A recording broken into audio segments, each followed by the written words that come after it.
He was just an ordinary worker, a father, a friend, until he uncovered secrets too dark to stay hidden. A gavel slams.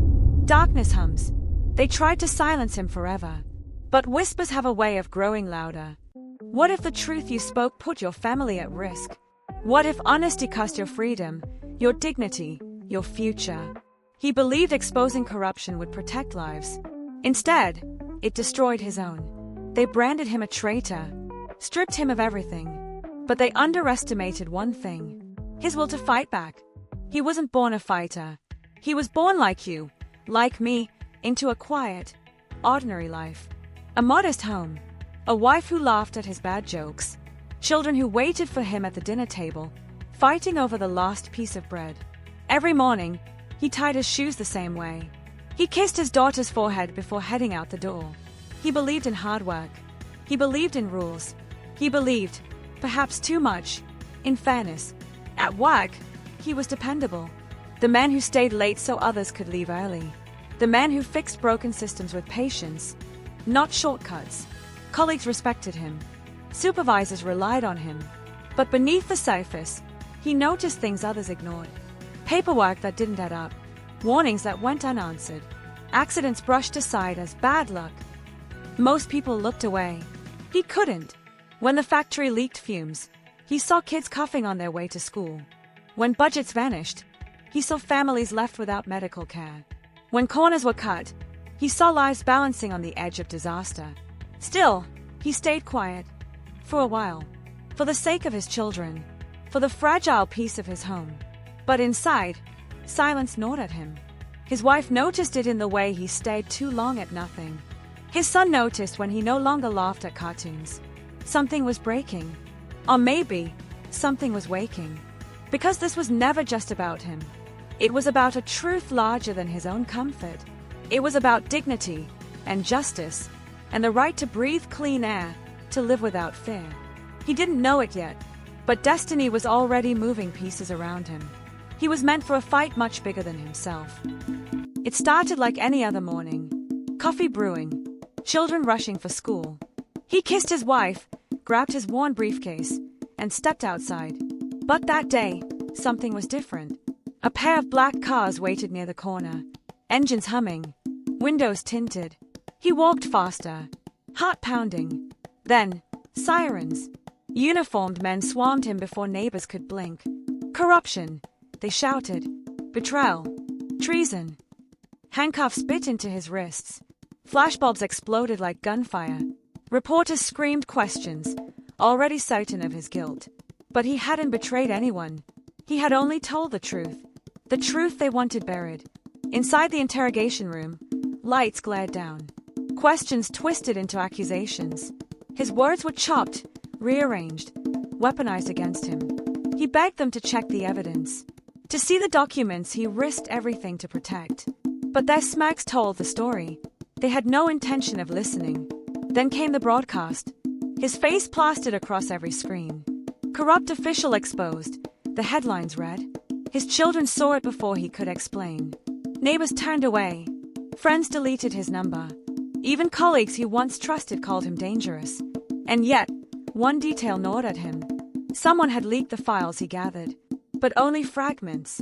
Just enough to twist the truth. Who was pulling the strings? Why erase his voice, yet keep the lie alive? Fear sat heavy in his chest. But beneath it, something else burned. Defiance. They thought the handcuffs ended his story. They thought the smear erased his name. But they were wrong. Because even in the darkest cell, truth doesn't die. It waits. And that night, as he stared through iron bars, he whispered a promise. This isn't the end. The injustice had crushed him.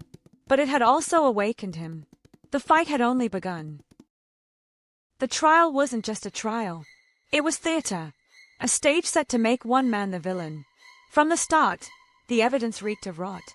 Documents appeared, but dates didn't match. Witnesses repeated lines like scripts rehearsed in the dark. And when he objected, the judge slammed silence back into his mouth. Police claimed they had recordings, but the tapes skipped, voices spliced like broken glass. Every missing second was where his innocence lived. And yet, those missing seconds never reached the jury. Behind closed doors, the pressure grew worse. Officers leaned in close. "Sign this confession," they whispered. "You'll see your children again." When he refused, they threatened his wife's job, his son's school, even his elderly father's medicine supply. How do you fight when the cost is your family's survival? He almost broke, almost signed. But then he saw the smirk across the detective's face. The smirk of someone who already believed the script was finished. That smirk lit a fire. Meanwhile, the media feasted. Headlines screamed traitor. Anchors painted him as greedy, power-hungry, reckless. His neighbors whispered in the market. Some turned away. Others stared too long. But not everyone believed. A few whispered doubts in hushed tones. How could he betray us? He never even took a raise. Why would a man with nothing to gain risk everything? Seeds of uncertainty cracked through the concrete of lies. And yet, the prosecutors pressed harder. They paraded witnesses who once shared coffee with him, now calling him a thief. One by one, they turned. Or maybe were forced. Still, he noticed one detail. One statement slipped under cross-examination. A date that didn't exist. A file mentioned before it was ever written. That single crack in their story. It lodged in his mind like a weapon. And one day, it would matter. For now, though, despite clawed at him. Nights stretched into endless gray. Letters from his children arrived, blotched with tears. His wife's voice, trembling on the phone. "We're holding on. Just don't give up." In those moments, he almost did. But the image of his daughter asking, "Daddy, when are you coming home?" became his anchor. He couldn't let her grow up believing lies. So he studied every file. Every page the prosecution slipped into evidence. Every careless mistake they assumed no one would notice. The more he looked, the more their web unraveled. And deep down, he knew something else. Truth was heavier than their lies. It couldn't stay buried forever. The system had branded him guilty. But he carried something stronger than their verdict. Proof. And once unleashed, it could tear their empire apart. But first, he had to survive long enough to reveal it. The courtroom was packed. Journalists scribbled. Cameras clicked. Every eye locked on him. Not as a man, but as a spectacle. From the opening statement, the verdict felt written. The prosecutor thundered like a preacher. "Betrayal," he said. "Selfish greed." The jury nodded before hearing a single defense. Every objection from his lawyer met the same response. Overruled. Every motion for evidence dismissed. Key documents vanished. Witnesses who once swore loyalty suddenly remembered nothing. It wasn't a trial. It was execution with paperwork. And yet, he watched closely. He noticed the contradictions stacking like unstable blocks. Dates that shifted. Accounts that clashed. Voices trembling as if rehearsing lies under threat. But still, each blow landed heavy. The public gallery hissed when his name was spoken. Children at home saw their father painted as a monster. His wife sat in silence, gripping rosary beads until her knuckles turned white. He wanted to crumble, to admit defeat. But then, her eyes met his. Eyes filled with both fear and fire. They told him, "Don't let them break you." The villains pressed harder. A detective raised his hand and swore to tell the truth. But his words were sharp, practiced. A story too perfect, too clean. And then, it happened. One slip, one careless detail. A date he claimed to witness the crime. But that date was impossible. The file he referenced wasn't created until weeks later. The courtroom stilled. Even the judge shifted uneasily. A murmur rippled through the gallery. For the first time, the mask of certainty cracked. The prosecutor quickly interrupted, steering the testimony away. The moment passed, but the seed was planted. Yes, the system crushed him. Yes, the gavel would soon fall against him. But in that single contradiction, the truth had whispered, and whispers can become storms. The villains looked victorious, but behind their polished smiles, a shadow of doubt had already begun to grow, and it would haunt them until the day their empire of lies collapsed. The verdict came down like a hammer. Guilty. Gasps filled the courtroom. Some cheered, others wept. But his children, watching from the back, sat frozen, their world collapsing in silence. The judge's words cut deeper than the sentence itself. Betrayal of the people. Betrayal of trust. You are condemned. They led him away in chains. Flashes erupted outside. A storm of cameras feeding on his humiliation. Every headline screamed the same word. Traitor. He kept his head low. Not from shame. From fury.